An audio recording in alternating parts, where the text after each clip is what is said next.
শাকিব খানের Prince once upon A time in Dhaka একটা শুধু সিনেমা নয়, এটি একেবারে একটা আবেগের নাম। সিনেমাটির ফার্স্ট লুক মোশন পোস্টার প্রকাশের পর থেকেই পুরো সোশ্যাল মিডিয়ায় তোলপাড়। বাংলাদেশে তো বটেই, দেশের গণ্ডি পেরিয়ে ওপার বাংলার সিনেমার অঙ্গনেও জোর তুলেছে শাকিব খানের এই মোশন পোস্টার। শাকিব খানের এই লুকের উপস্থিতি নিয়ে মুখ খুলেছেন ওপার বাংলার সকল অভিনেত্রীরা। চলুন বিস্তারিত জেনে আসি।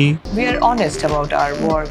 We are committed towards our work. দায়বদ্ধ কথাটা আবার অন্যরকম। দায়বদ্ধ কথাটা ইজ বোরিং।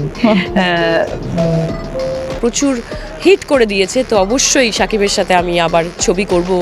দেখা যাক এই বছর। ও না এখনো পর্যন্ত বোধহয় ওকে পুতুল ভাবে, তাই জন্য ও না এরকম করে টিপে বললাম না প্লিজ একদম না। তো কিন্তু আমি ওকে চটকাতে দিই এই জন্য, কারণ আমার মনে হয় ওদের আমার মনে হয় আরিফিন তোমাদের সাকিবকে জিজ্ঞেস করা উচিত যে আমার সাথে কাজ করার এক্সপিরিয়েন্স কেমন হচ্ছে। বাট ডেফিনেটলি হ্যাঁ, আমি কিছু কিছু দেখেছি যে যারা লিখছে যে সামনে থেকে তারা দেখতে পাচ্ছে না, তবে হয়তো সামনে থেকে ডেফিনেটলি তাদের সঙ্গে আমার কথাও হবে, দেখাও হবে, ডেফিনেটলি হবে। তবে ওটাও একটা সারপ্রাইজ হবে আর কি, ব্যাপারটা সবাইকে সারপ্রাইজ। সো দর্শক, আজকের এই ভিডিওটি এই পর্যন্তই। যদি ভিডিওটি ভালো লেগে থাকে তাহলে ভিডিওতে একটি লাইক, একটি কমেন্ট আর অবশ্যই চ্যানেলটি সাবস্ক্রাইব করতে ভুলবেন না।